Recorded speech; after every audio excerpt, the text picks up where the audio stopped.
Hi, this is Joe again with another review. And I know that some time ago I did a video talking about the end of Saturday morning cartoons. I know they promised to see if I can find the time to do videos on specific cartoons used to air on Saturday mornings. Excuse me. And possibly other cartoons that air, like during the week doesn't air anymore. Except for maybe the Cartoon Network or Boomerang maybe in these shows. And that's what cable killed the Saturday morning cartoons on regular television. But anyway, I'm going to talk about one specific cartoon character that had several great cartoon series. And I'm going to discuss, I'll try and get through as many of the various versions as I can for this one particular video instead of doing 5-6 videos on the same character. And that is, of course, Spider-Man, which is one of my all-time favorite superheroes. And of course, that they had, excuse me, because during the 1960s was the first Spider-Man cartoon came on the air from 1967 to 69 on ABC on Saturday mornings on ABC. Now during the 60s, there were a lot of Marvel comic book characters that had a cartoon series during the 1960s. And Spider-Man, of course, was one of them. There was the Hulk also had a cartoon series in the 60s. Excuse the airplane flying overhead. They also had the Incredible Hulk had a show. You had the Fantastic Four in cartoon series. I think also Iron Man.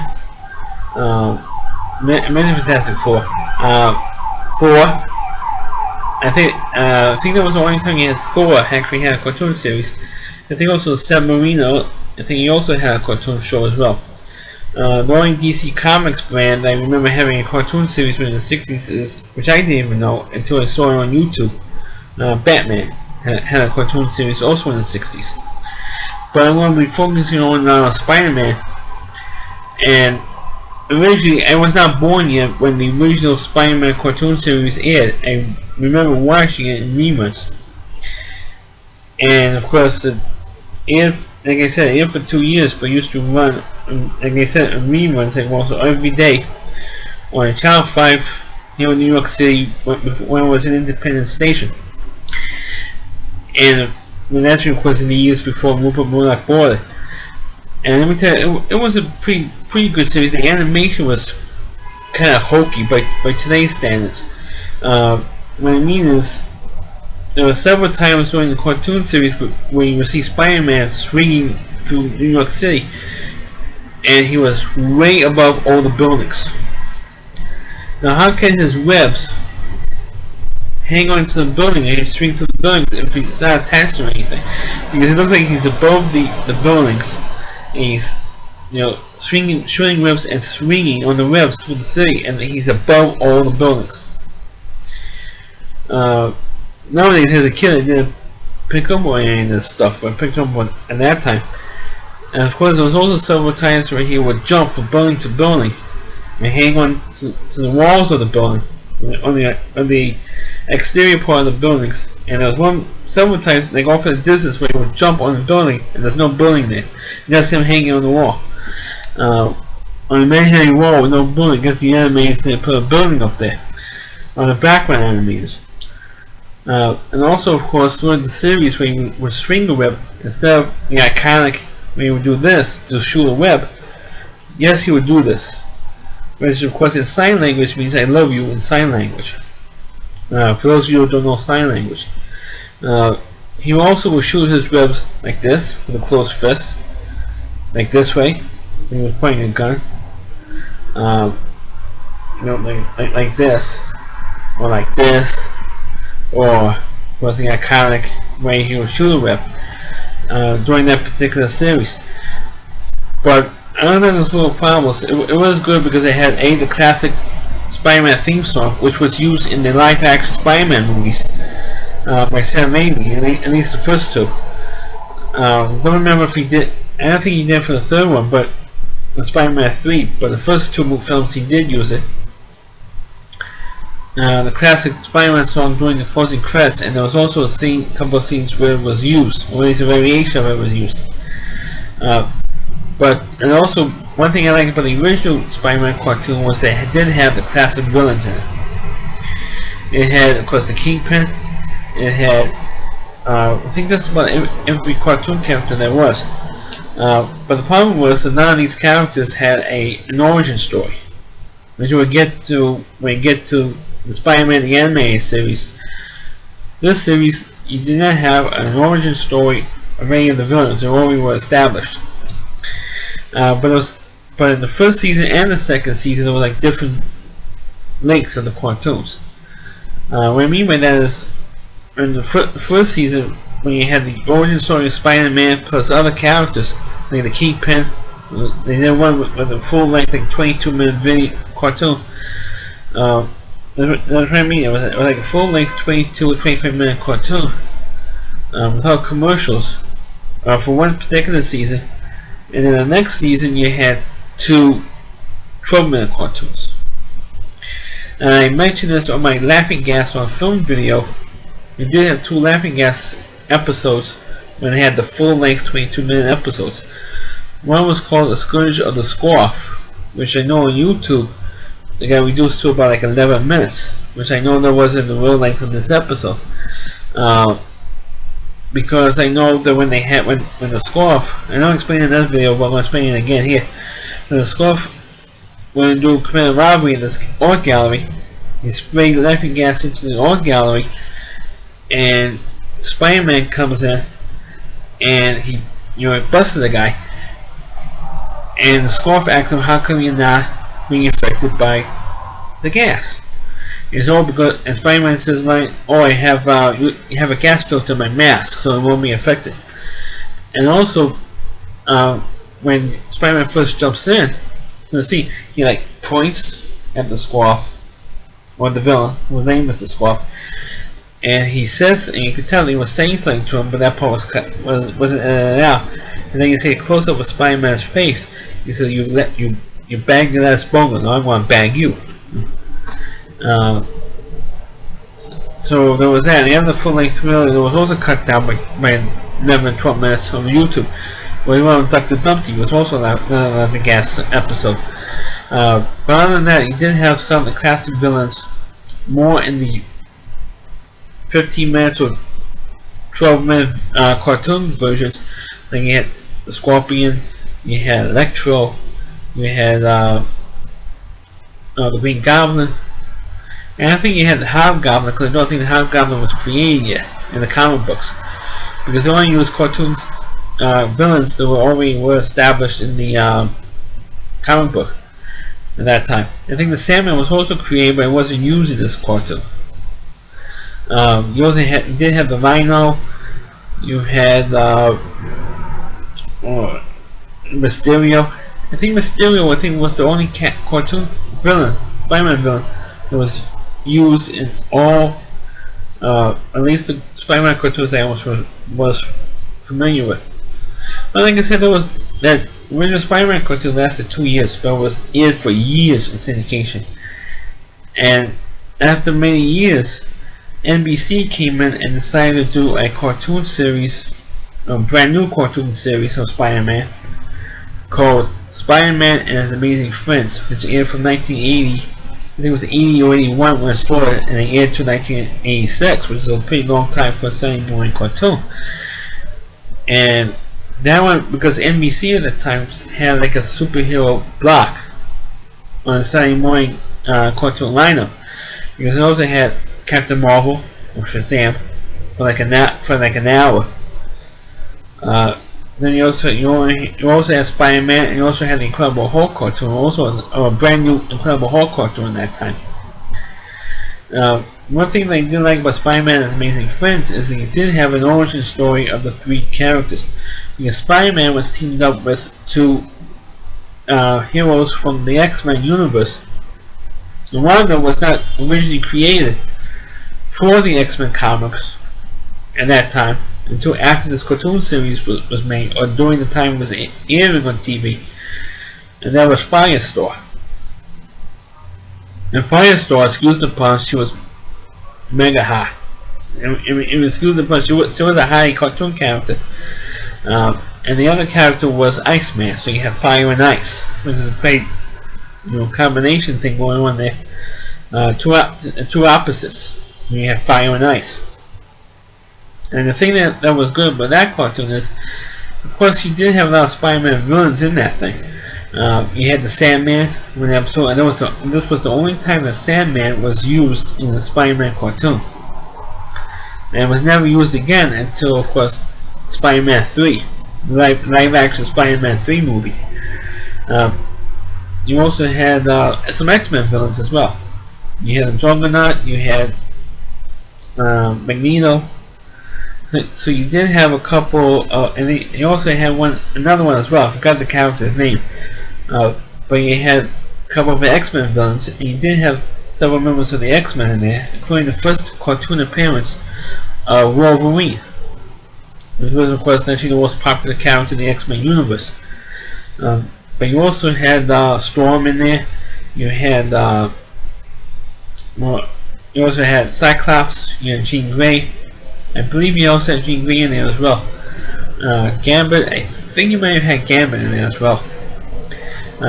During the couple of times when you had the X-Men, or at least the cast of the X-Men on Spider-Man cartoon, I think you were supposed to have an X-Men spin-off, but unfortunately never materialized. They did a pilot, but it never materialized after that. But that cartoon was very, very good. It's definitely up there with my favorite Spider-Man cartoons. And for a while, I think for a year or two, you had a separate Spider-Man cartoon. I don't remember if it was before Spider-Man and Amazing Friends or just afterwards, but I think that that's like a year. Because I think a year after Spider-Man and Amazing Friends had ended, and they did one with just Spider-Man by himself, and you can find those cartoons as well on YouTube, I think, and some of them. I don't think those cartoons were as good as one of the Amazing, and it's almost the same theme music, almost. I think the same voice actor for Peter Parker / Spider-Man. But as a cartoons, I thought it was good, both series, but I like Spider-Man and Amazing Friends better because I thought it was a damn good series. It was brand new at the time. And of course, you have Firestar in there. Any cartoon, they have a character who, of course, you have to thank the animators for drawing such a hot, gorgeous girl. You always do have girls in these cartoons. One thing they do like about the Spider-Man Amazing Friends is that you did have an origin story of the three characters. But you didn't really, you really didn't have an origin story for any of the villains, just the three main characters. So how Spider-Man became Spider-Man, and how Iceman became Iceman, and vice versa with Firestar. And I thought those three, and also you did have an origin story in how Spider-Man became friends with Fireman and Ice Star, and how they decided to work together. You did have an origin story on that one as well. Like I said, you also had villains that they didn't have in the original Spider-Man series in this one. You also had Shocker. Other than Sandman, you also had Shocker. You did have Scorpion, which was also in the original series as well. You also had the Green Goblin. You also had Mysterio. In the episode of Mysterio, you also had the Incredible Hulk in that episode as well. So you kind of have a crossover deal with the Incredible Hulk in there. But I forgot what other villain. You also had Dr. Doom. Which Dr. Doom was not, of course, obviously not in the original Spider-Man series because he was in the cartoon series with the Fantastic Four. And there was a Fantastic Four cartoon there. So moving on, again, after the Spider-Man and Amazing Friends were finished, and the 1 year of Spider-Man as a solo character ended on NBC, and of course by the end of the 80s there was no more, by the early 90s there was no more Saturday morning cartoons anymore on NBC, and it was the first network of the three major networks at the time that ended the Saturday morning cartoons genre. Then, of course, in the 90s, or early 90s, you had Fox Network already, was already established already, and they decided to jump into the Saturday morning cartoon genre, which two of the biggest successful cartoons they had was the X-Men, which aired on Saturday mornings, and you also had Batman the Animated Series, which also started in 92, I think. And those two cartoons was and Batman the Animated Series used to air every weekday afternoon. Monday through Friday used to air like about 4:30, something like that, and then became retitled Batman and Robin on Saturday mornings, and then they moved it to the WB network when the WB network came into place, because Warner Brothers owned the rights to the Batman character, and the Warner Brothers Studios they were producing the cartoons, but like I said earlier, like I just said, they didn't have their own network until 1995. So between 92 and 95, I think they didn't have their own Saturday morning cartoons until about like the end of the 90s, like what, like 97 or 98. So for a few years, Fox aired Batman the Animated Series and then the Batman and Robin cartoon. Because the reason they made the Batman and Robin thing was because Robin didn't air enough. It didn't appear enough times. So anyway, in 1995, actually starting in 1994, they did a preview episode of Spider-Man the Animated Series, which I feel is definitely the best one of the Spider-Man animated cartoons series. But the problem is that they did not have an origin story episode as a pilot for Spider-Man. Unlike the original series, we did have a pilot episode for the 1960s cartoon. Well, for the 90s, it didn't have one. And for some reason, because Spider-Man was already established as Spider-Man, and the very first episode of that series was with the Lizard, was titled Night of the Lizard, and which I thought was a pretty good cartoon. It was kind of dark, and for the first episode, and it did have kind of like a mystery to it, because if you didn't see the original episode with the Lizard in the original 60s cartoon, you're not going, you're not going to be spoiled by this episode. But if you haven't seen the original one, you know where the story was going to go in the, for the most part, in the first episode of Spider-Man the Animated Series. And that series lasted to about like February 1998, so it lasted a little more than 3 years, or almost 4 years. And let me tell you, this series is damn good. Well, the first season they established the character plus a lot of the villains. And the best thing is that each one of the villains got their own original origin story episode, which I thought was great, because you want to know how the villains became the villains. Then we know in the Spider-Man universe. Excuse me, but the only problem is they did use a lot of the classic Spider-Man villains. You had like I said earlier, the Lizard was the very first villain. Then of course you also had Dr. Octopus, you had Scorpion, you had well, you didn't have Sandman, but you had Scorpion, you had Electro. Well, Electro was the last big villain that was shown. And it gave a different origin story in the cartoon that was in the comics. Let me tell you right now, those of you who have never seen Spider-Man the Animated Series, to give Electro a different origin story. Because the Electro in the Spider-Man cartoon was supposed to be the son of the Red Skull. Spoiler, in Spider-Man the Animated Series, but in the actual storyline, was supposed to be a guy named Max Dillon who got supposed to be an electrician. He got hit by a ball of lightning because he was working on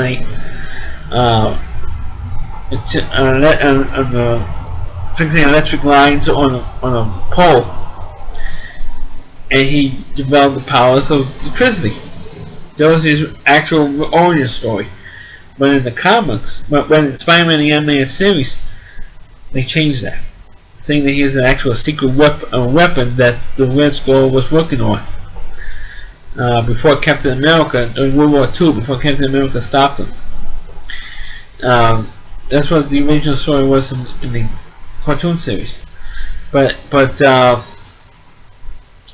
in the storyline, I thought it was pretty good, especially when they created some of these characters like Scorpion and also they had the only time you ever saw him in the cartoons was Hydro Man. It was supposed to be an ex-boyfriend of Mary Jane. Well, after the first season, they also had Mysterio in these early episodes of Spider-Man the Animated Series. But then after the first season, when you established the show and said, okay, the cartoon's a hit, the Fox Network, what they did was in the subsequent seasons, you had like a big story, like chapter, like kind of like almost like a soap opera-ish type thing. We had chapter 1, chapter 2, chapter 3, one particular storyline, and then you go into another, and then with that particular, and they have like maybe like 12 or 13 episodes of that particular storyline, and then go to another storyline and they start all over again with chapter 1, chapter 2, kind of like Star Wars movies almost. And then they did like 3 or 4 times that way for the rest of the series. But they also had crossovers with some of the other cartoon series, because there were on syndication there was a Spider-Man, another Fantastic Four cartoon, and an Iron Man cartoon, and I think also the Hulk, but they use the Hulk. Spider-Man the Animated Series, they used Iron Man and they used the Fantastic Four in a couple of episodes. Most famously, they did use a crossover episode with the X-Men. And of course, there was also a famous battle between, in that cartoon, it was a 2-part episode. The first part I never originally saw, because unfortunately Pope John Paul II was visiting New York City at the time, and the local Fox channel here in New York interrupted the Saturday morning cartoons to show. No, it wasn't the first part, it was the second part actually. And that was for the second part of that 2-part X-Men crossover, because they interrupted the next week for Pope John Paul II giving a service on Central Park. But because they interrupted for John Paul II, I never saw the second part of that 2-part episode until I saw it in reruns. They said, "Yay! I was able to see this thing." But that was a good, because the X-Men was still on television at that time, and so I thought it was great to see Spider-Man vs. Wolverine, because that particular storyline was a storyline where Spider-Man was going to be turning into a mutant, because what made Spider-Man was affecting him more, and was turning into what was eventually in the series the Man Spider. But before he changed into a mutant, he went to the X-Men, because it's supposed to be an X-Men mutants, and they said they couldn't help him because he had to be born a mutant, not someone who was changing, whose system was being mutated. And so wait a minute, I thought you knew everything there is about mutations. Yeah, but you had to be born with that gene, and you're not with that X gene, makes you into a mutant. You were never born as a mutant. He says, no, it wasn't. It was an accident in my case. But then Beast offered him help, and then I said, well, you know, he Spider-Man said, oh, forget you guys now, because he got mad at him.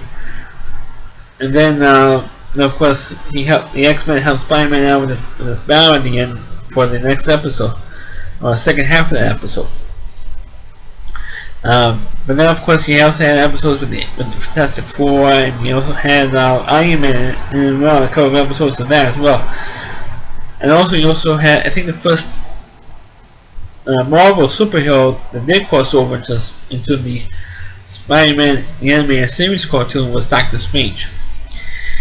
And I think it was Doctor Strange, I believe he was voiced by Liam Neeson.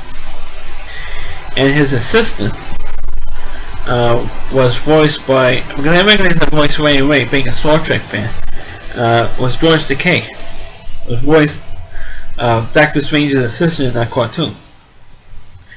I think it was also a single cartoon for Doctor Strange. Unfortunately, Doctor Strange never appeared again in another episode of that series.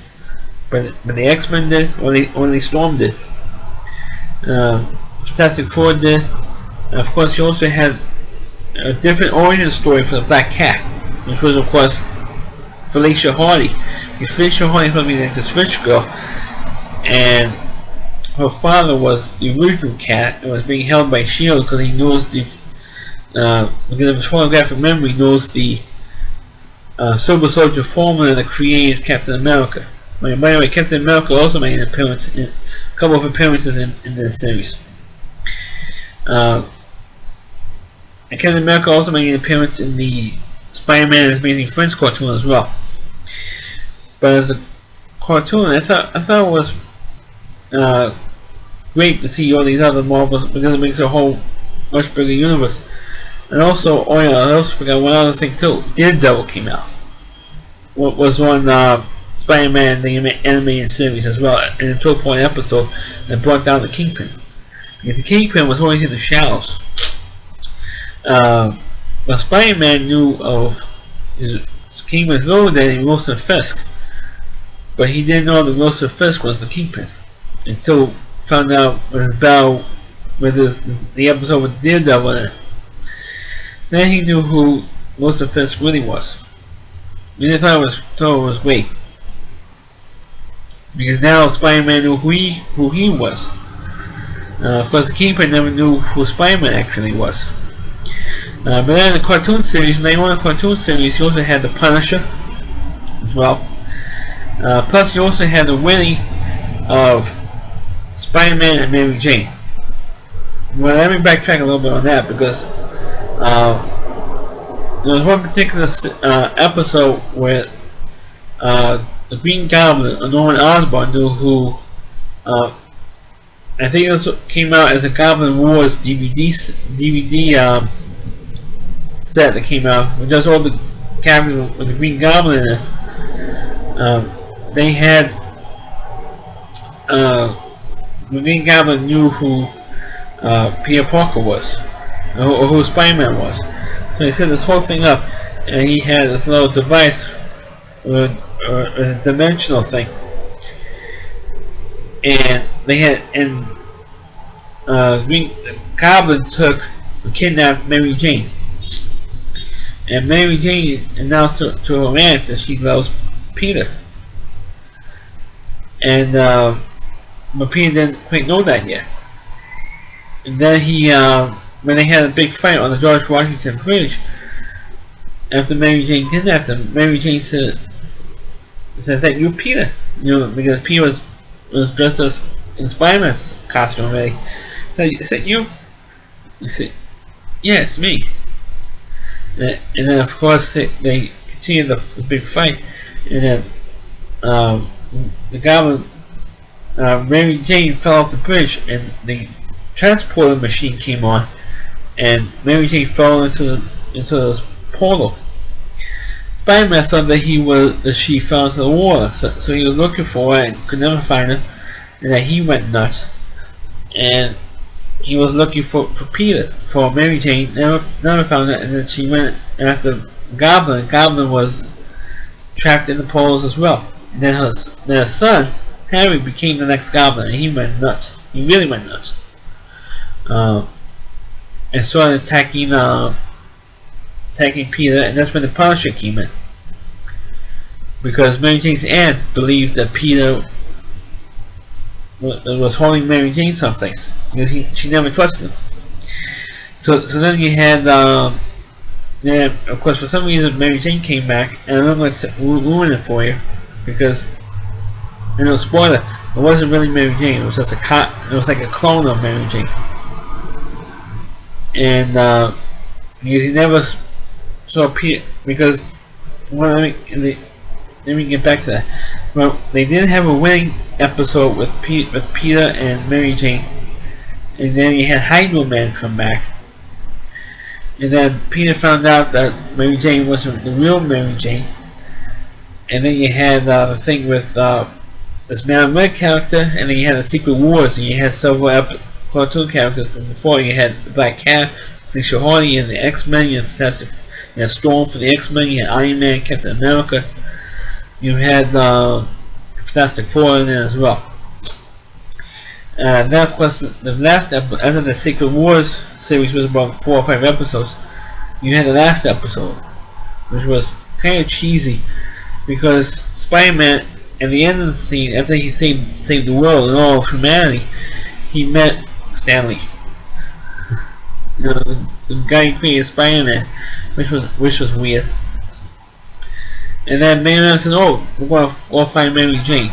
He deserves some. After all this, he deserves some happiness after this." And let's go with True Believer. And she said to Spider-Man, and that's how the series ended.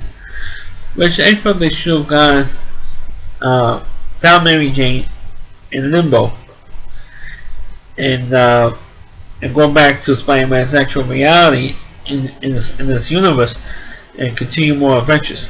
But they decided to end the series and replace it with the Silver Surfer, which was a terrible cartoon.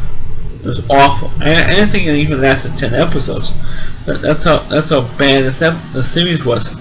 Because I think that the series ended with Silver Surfer protecting Earth, but they were all the people on Earth that suffered, like the people on his planet suffered. And that's pretty much how that series had ended. But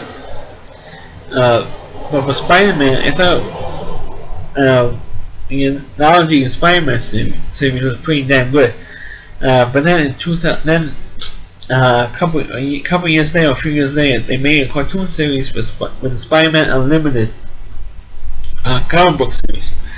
I mean, I tuned in and watched it. I mean, I didn't really care for it until I thought it was lousy.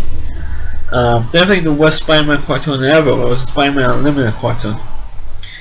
But then in like 2003, I think it was, something like that. 2002, 2003. Excuse me, I have to fix my chair here. The back's going. They made a cartoon on MTV. They made a cartoon series based on the 2002 Spider-Man film. A live-action Sam Raimi film. It was supposed to take place after the first movie. It's supposed to carry you over to the second, to Spider-Man 2. But I don't think that cartoon even lasted very long. Maybe a year, if that.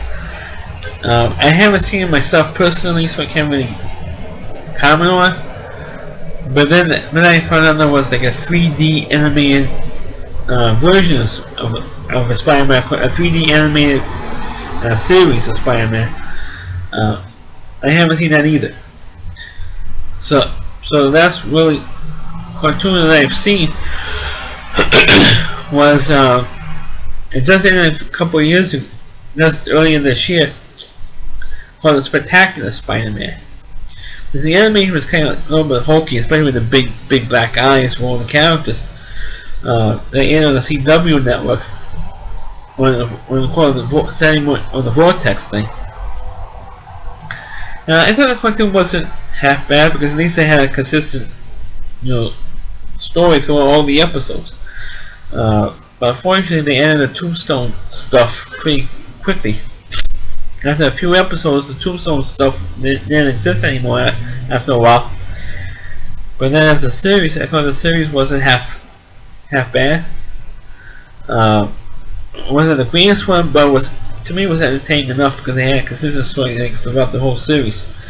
Well, I mean, it did have the Mary Jane character in there, and it also had Gwen Stacy in it as well. But I mean, it didn't really go anywhere with the love. I mean, it did have like a flirtation thing going on between Lizzie Allen, as one of the cheerleaders,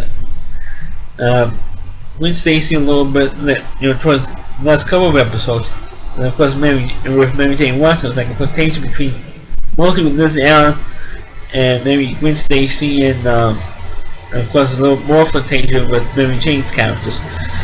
But in terms of a series, I thought it wasn't bad. too bad of a series. Now the greatest one, like I said earlier, but entertaining for me enough as a Spider-Man fan. They did have a bunch of characters in there, not all of them. It did have they took Shaka's one of the enforcers and made him into Shaka. They did have I think also they did have kind of like Sandman. I think they had Sandman in there as well, but it wasn't had the Green Goblin. Excuse me. They did have the Green Goblin in there, which I think they did kind of a nice twist with the Green Goblin in this one, compared to some of the other series that I mentioned already. But I feel that the Spider-Man universe in the cartoons was very, very good, and most of the time was pretty positive. But as a series itself, as a fan of itself, I really did like the cartoons. I still like them. Like I said earlier, some of these episodes you can see on YouTube, especially of the first two series. I think also Spider-Man the Animated Series, I think you can see some on YouTube. I believe you can. The first two Spider-Man series you definitely can. I'm not so sure about the other Spider-Man series that I mentioned. I'm not 100% sure. So if you want to look for them, recommend that you do, especially those of you who never grew up with the original 60s cartoon or Spider-Man and Amazing Friends, or even Spider-Man the Animated Series. Those three series are definitely the best ones to watch. If you like Iron Man, the Spider-Man cartoons, or want to check them out, I recommend those three particular series. So that's my review of the Spider-Man cartoon universe. And also, this video is running a little long, it's almost 37 minutes already. But what the hell, I like talking about some of my favorite subjects on here, and intend to go on a little bit long if it's something that I really enjoy and like to review. I have seen other people review just the individual the individual cartoon series one by one, and did like 4 or 5 different, like 5 or 6 different videos. I decided not to do that route, and say the one video only, kind of cramming everything in one shot. So you won't have to watch at least my videos. You don't have to watch my videos like 2, 4 or 5 different videos. You can see all in one shot. Thanks for watching the video. Please click on, please rate it, feel free to comment on. Please subscribe to my channel, and please forward this video to your Facebook pages. And please check out my other videos. In the recent videos, they still have 0 views on. I saw other videos that don't even have 10 views. So please check out my other videos during your Christmas break. I am doing this the day before Christmas Eve. So I know I repeated it before, but I'm going to repeat it again now. If you are seeing this during Christmas, I want to wish all of you a Merry Christmas. I know this is the last day of Hanukkah, so if any of my subscribers are Jewish, have a happy Hanukkah. I hope you had a great Hanukkah.